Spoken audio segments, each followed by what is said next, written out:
Welcome to the Sailing to Success podcast, the show created exclusively for entrepreneurs and small business owners looking for a safe port in the storm of fast-paced business growth. Lindsay Phillips is the founder of Smooth Sailing Online Support, a company dedicated to helping entrepreneurs and small business owners increase customer service, run their business more effectively, and increase their profits. Prepare to be inspired and learn some practical tips and strategies you can use in your business today. And now, welcome your host and captain for this 30-minute excursion, Lindsay Phillips. Hey, everyone. Welcome to the Sailing to Success podcast show. My name is Lindsay Phillips, and I'm your host and captain for this 30-minute excursion.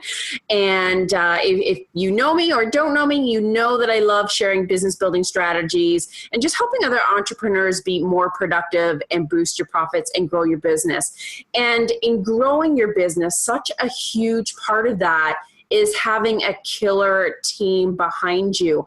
I mean, you cannot grow your business without having a team and without that support. And that relationship that you have with your team and your own leadership skills are so crucial. So I am thrilled today to be talking to Emilie Shoop. And sorry. I will cut that out. My Zoom thing was doing funky things on me. I'll get Chris to edit that out.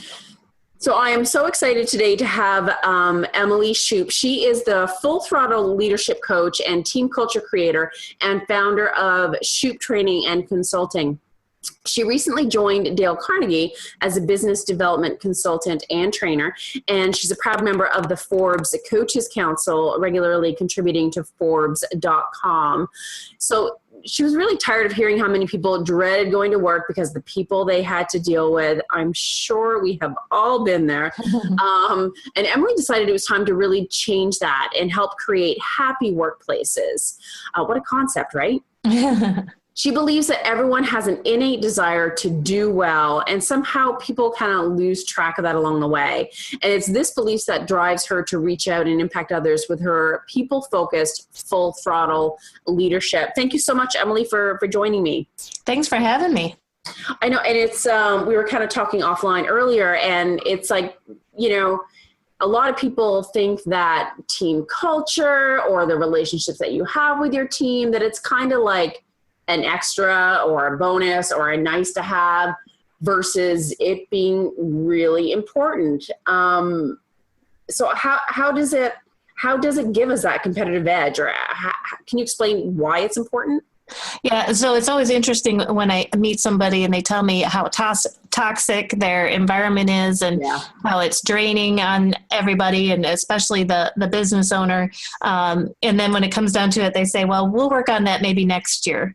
Yeah. And like, well, you have a culture every day, regardless if you're working on it or not. So you might as well work on it and have it be, you know, what you want it to be. Totally. But I was talking with somebody earlier today, and it's interesting right now. So many people are focused on how can I improve customer service in my organization. Mm-hmm. And really the customer service starts with the great work culture. So if everybody feels valued and understands where they fit in the organization and feels really good about working in that business, the customer service piece just comes naturally. It's just an extension of it. And really in today's day and age, with how we're all connected, you cannot skimp on customer service. So without that great culture, you're not going to have that great customer service, and you're not. So there goes your business. Absolutely. And it's like, to me, really, if my boss was, you know, treating me like crap and everyone around here was like miserable, I mean, you're just going to want to pass that on to the next person that you talk to on the phone, because it'll just naturally come out of you that way. You know what I mean? Yeah, exactly. Or it's going to hurt your sales in that you're not going to try to convince somebody to buy whatever service or product it is, because you're not going to believe in it anymore. Yeah. Oh, that's true. I didn't think of it from that angle. So what is the biggest problem then that business owners or companies have with their team? Like, where's the break?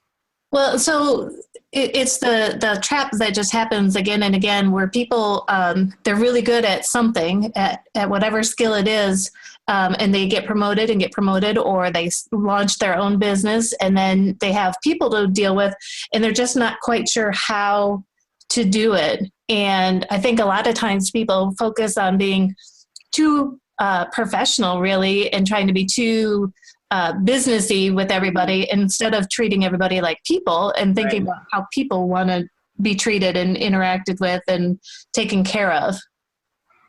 That's true. And it's like you were saying, people had that innate feeling like they just want to do well. They want to please people. They want to be, well, and the big thing too, I think, is they want to be appreciated. Mm-hmm.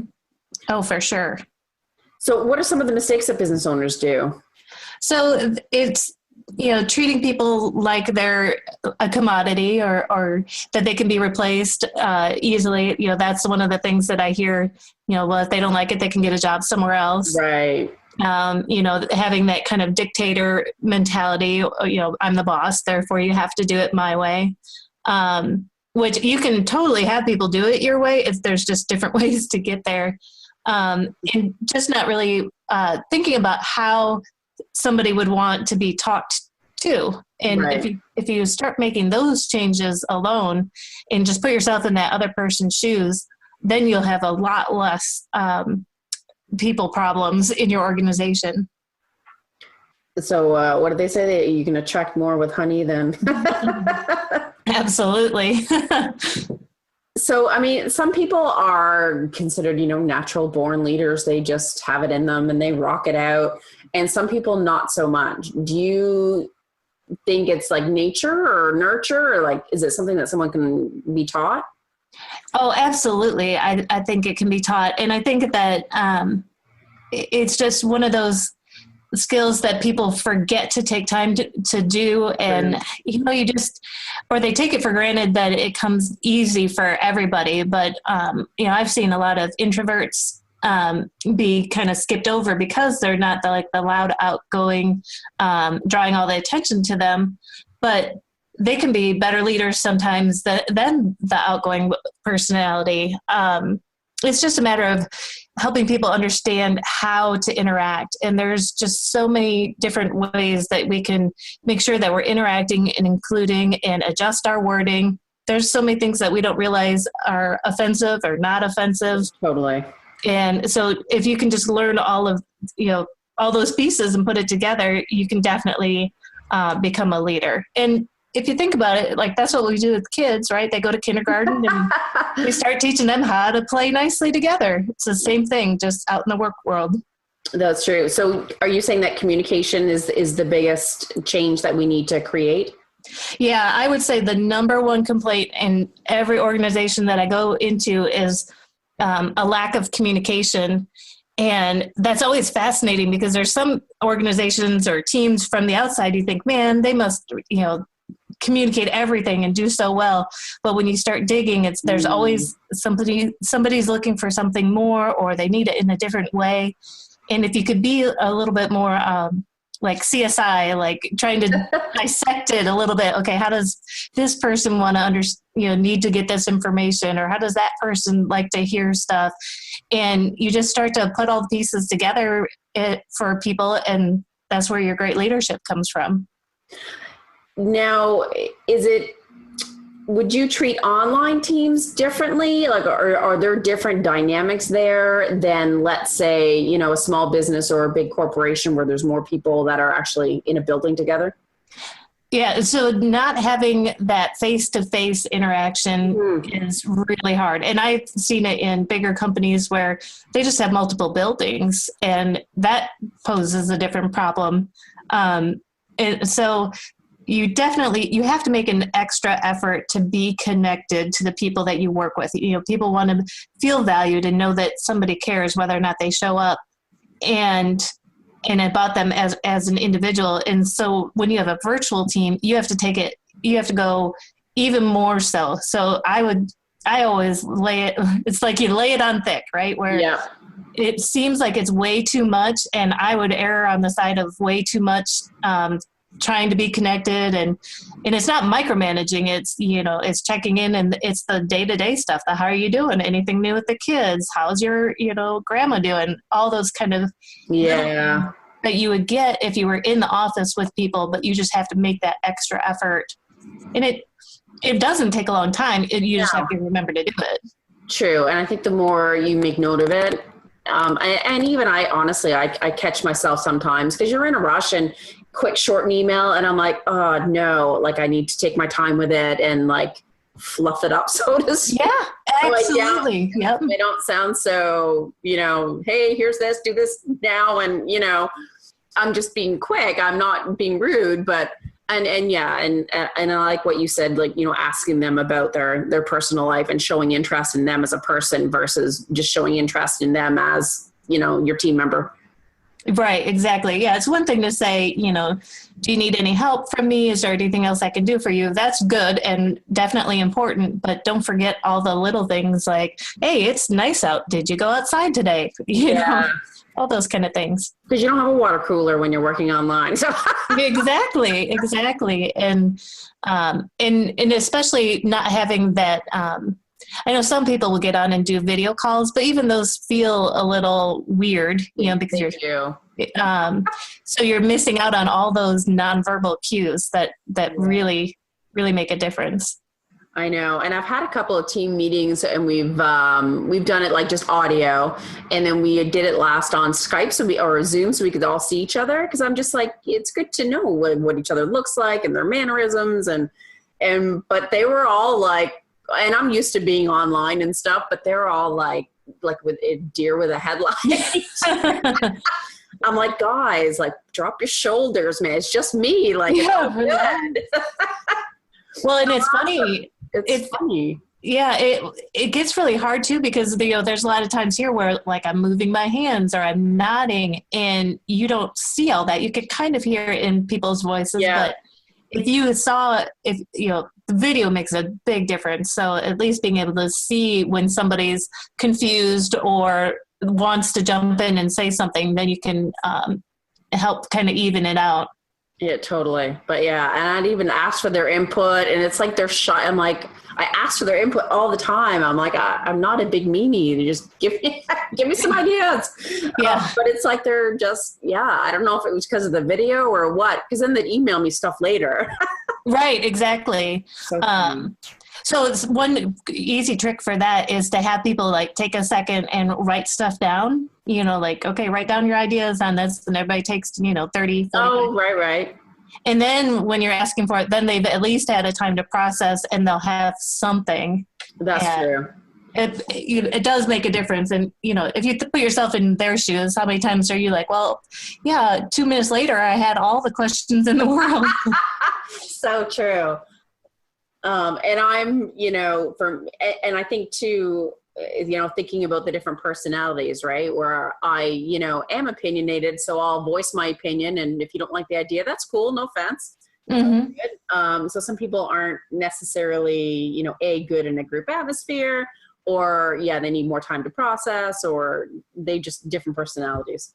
Yeah. So the more you can kind of mix those interactions up, where sometimes it's volunteer, sometimes it's I'm going to go around the room, sometimes it's let's everybody have a chance to think, or maybe there's a couple things that you ask them to think about before they get on the call. Right. Then you're figuring out where people are at and where you can honor their communication styles, and ultimately you're going to get what you needed out of that conversation. Yeah.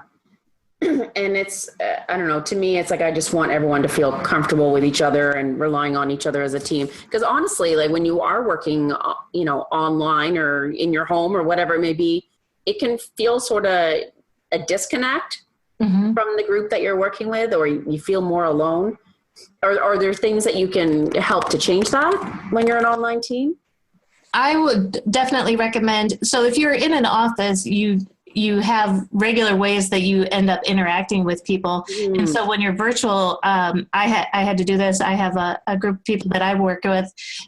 We just have to set up a time that we agree that we're just going to get on the phone and talk about whatever is most important to us at that time, whether it be a question or something like that, because you're missing the, like if I walk past your desk, I can gauge how busy you are and decide whether or not I'm going to ask you a question. If you're at home and pick up the phone to call you, that feels so intrusive. Yeah. And you're going to feel obligated enough, doesn't it? Yeah. And you're going to feel obligated to answer. And it's one, it's not a question that's so big that, I don't really need to know right now, but so I like to set up those kind of windows of opportunity to connect.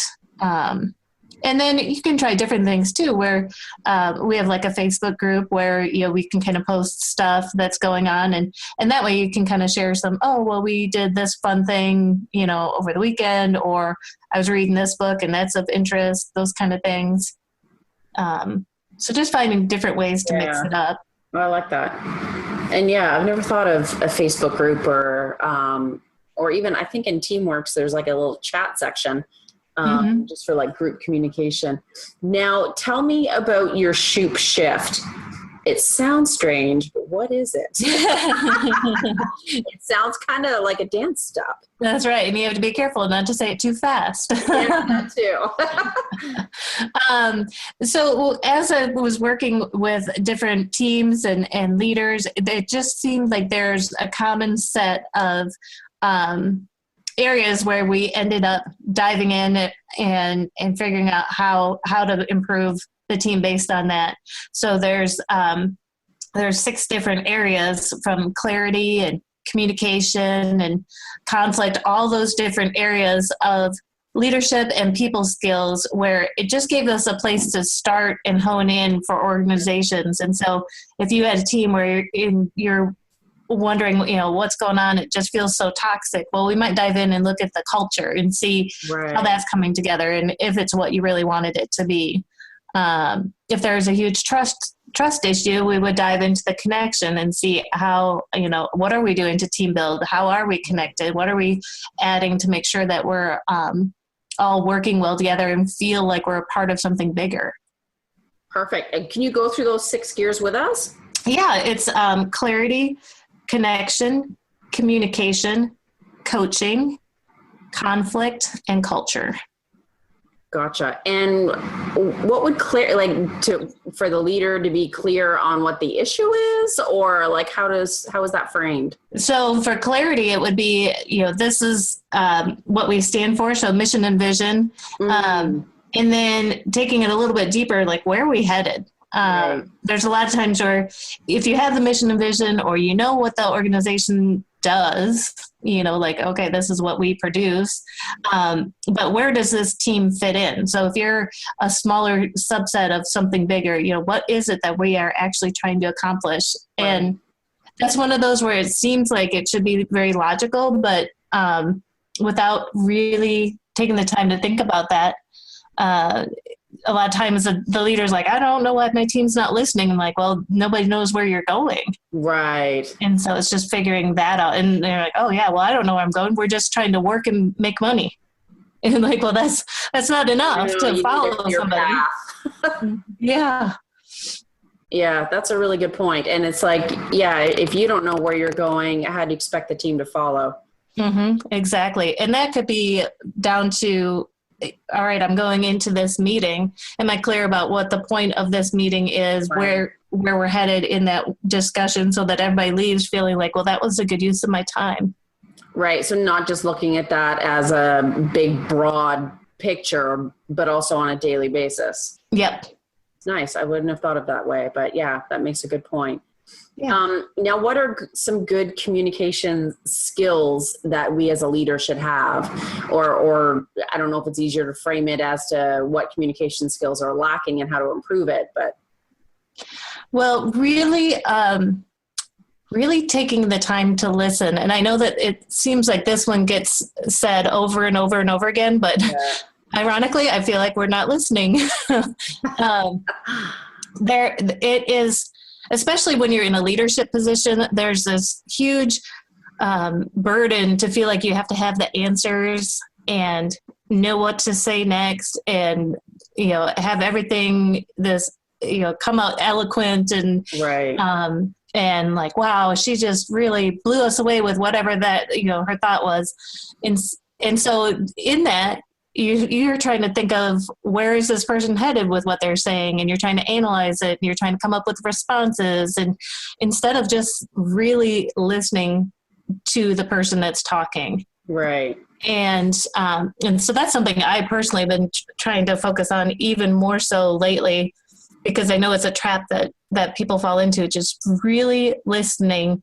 And if the other person feels heard, a lot of times they can solve their own problems. They can kind of talk themselves through it. Right. Other times there's a conflict, and all they needed was to be heard, or they just thought nobody was listening to them. And so that resolves the conflict. It increases the trust in your team if people feel like they can bring stuff up and just be listened to.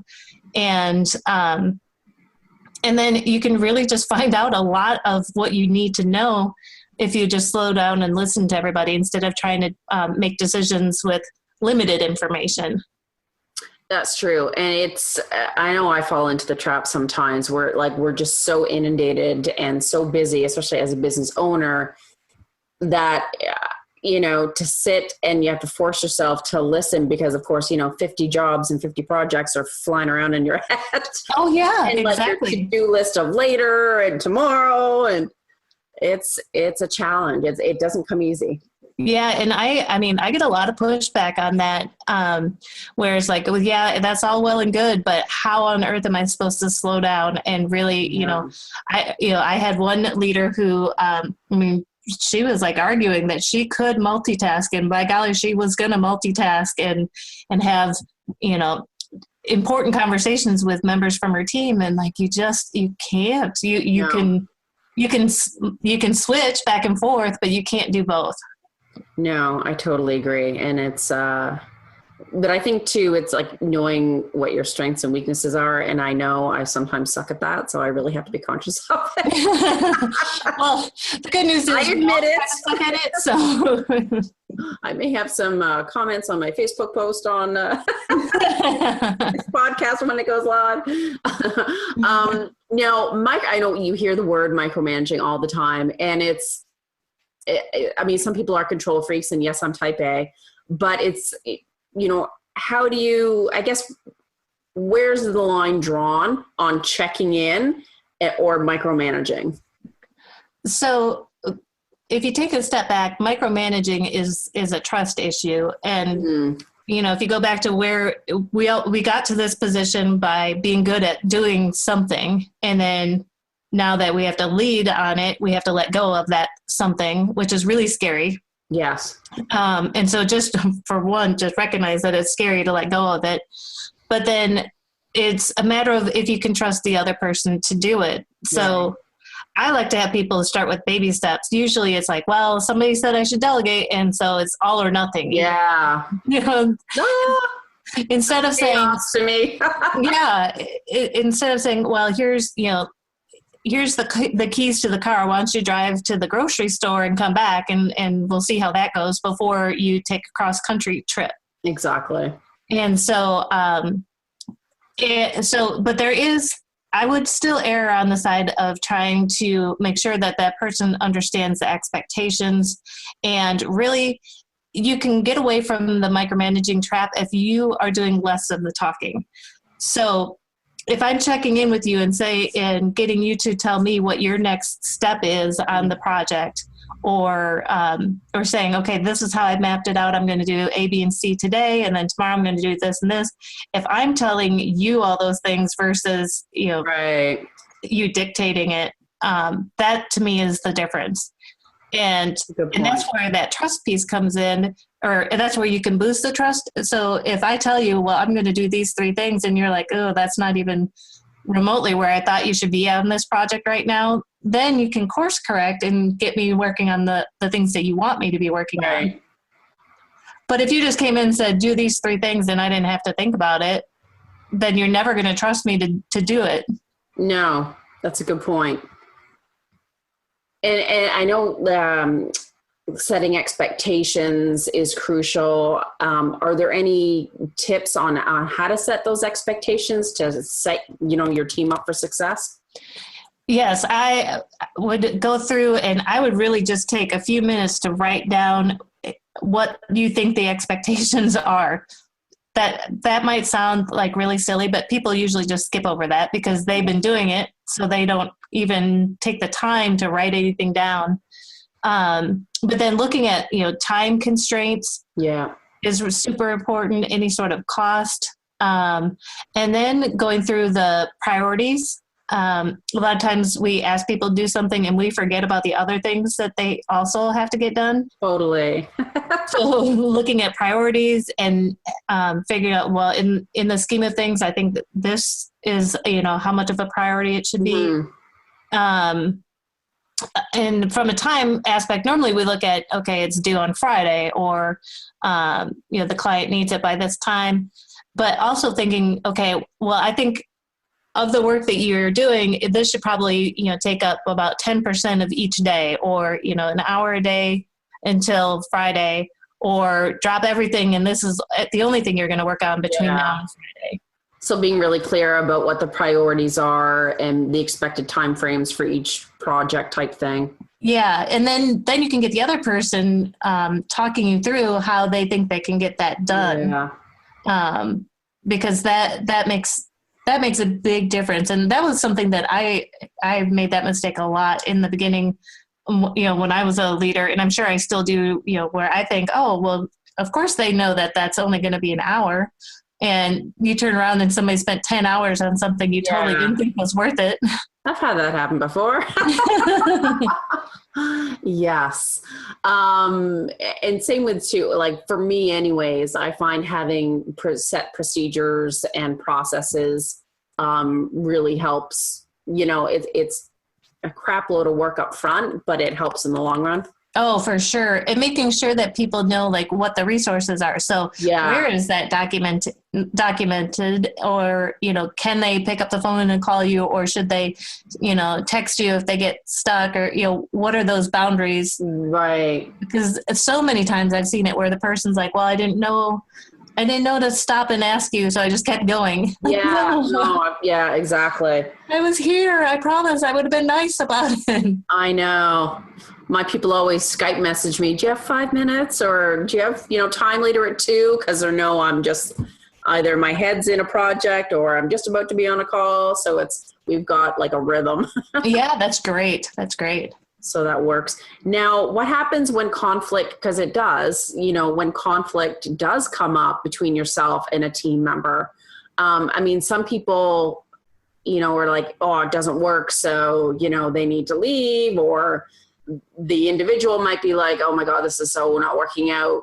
I want to leave. There is a way to resolve it, I'm sure. Well, so it depends. Sometimes you'll get some it's a bad fit or not the right fit. And that happens. So those, you gotta walk away from sooner rather than later. Totally. But other times what I see is it's really a difference in opinion on what's best for the client or what's best for the company.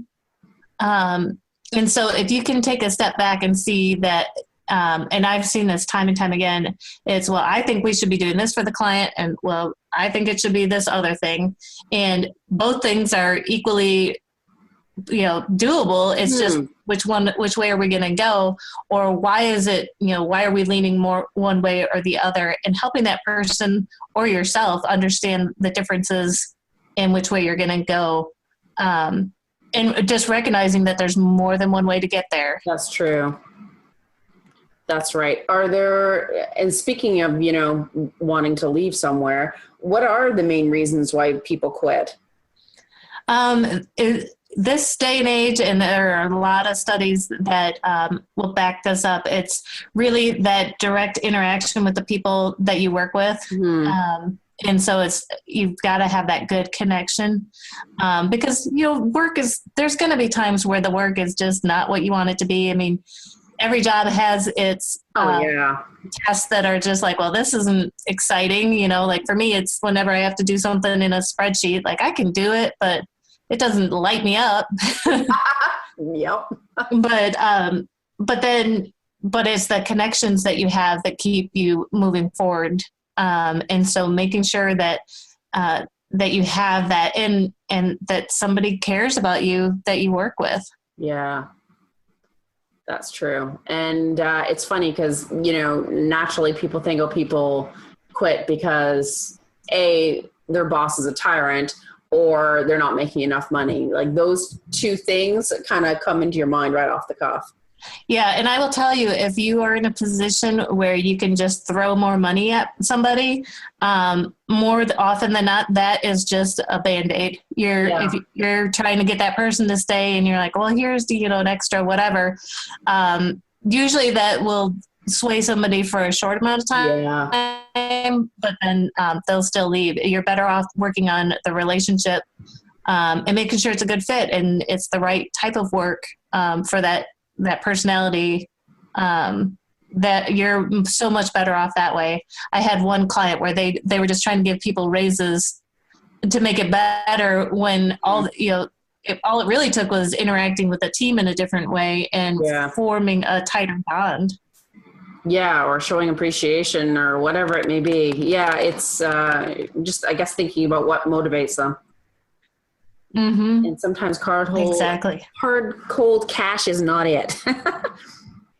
So, right. Well, and most of the time it's temporary. Like it only make you feel good for a little while. And then something else will come along where I'd rather be happy than have a bunch more money. I know it's the day-to-day enjoyment, right? I mean, you're not going to love every day. There are some days where I want to pull my hair out or climb back into bed, but for the most part, it's like, I love what I do. I love the people that I work with, and that's what it's all about to me. Yes. Yep. So speaking of that, people talk about team culture, all the time. But I think sometimes people don't really have a clear idea of what it is or what it means. It's funny, when I started about 6 years ago, you would say culture and people were like, what are you talking about? Like, I know. You mean like having good, artwork and like, and now it's like such a buzzword that it's almost gone the other way where people don't know because it's overused. Yeah. But for me, it's that vibe. It's that how we roll. This is how we handle situations. This is how we handle our clients. This is how we are with each other. And this is what it feels like to be in our walls or on our team. And it's a vibe that you can describe. Right. So because I know people used to say like team morale, like that word was used years ago. So has it morale has rolled into culture? Oh yeah. Yeah. And, I think it's expanded a little bit more where you do get that customer service piece. It's how people from the outside see it as well. Right. So you can have, there's different restaurants that you go to, right? And they have a different vibe, the way the staff interacts with you and the way they interact with each other. And every business has that. And you want your financial institutions to have a certain vibe. You want, yeah. All that. I guess a certain energy kind of thing. Yeah, exactly. Awesome. Well, you have given us some great information, and I know I've grabbed a few nuggets to take back, and a few great reminders too. I mean, we all are not perfect leaders and need to be reminded of, how to foster that team culture a little bit more. That's for sure. Yeah, you're never done. That's the thing. It's always evolving. Your team always evolves. You evolve. Yes, but you're never done. No, but I think if we think about it more and take action on it more, I think it'll just make everything better, I think. Absolutely. Now, how can people find you, Emilie? The best thing to do would be to head on over to my website, which is ShoopTC, as in trainingandconsulting.com. Perfect. Well, thank you again for coming on my show and sharing all your amazing expertise and insight on leadership and growing great teams. Well, thank you so much for having me. You betcha. So that is it today, folks, for the Sailing to Success podcast show. You'll, of course, find this episode and others along with my videos and my podcasts, vlogs on lindsayphillips.com. And if you do need help growing your business with content marketing, check out ssonlinesupport.com. So until next time, folks, I wish you all a productive and profitable week, and may the winds always be at your back. You've been listening to the Sailing to Success podcast, the show created exclusively for entrepreneurs and small business owners looking for a safe port in the storm of fast-paced business growth. To make sure you don't miss a single profit-boosting show, subscribe to this podcast at iTunes and www.sailingtosuccesspodcast.com. To learn more about how Lindsay and her team can help you increase customer service, run your business more effectively, and increase your profits, go to www.ssonlinesupport.com. That's www.ssonlinesupport.com. Now go and implement what you've learned and come back next week for more Sailing to Success podcasts.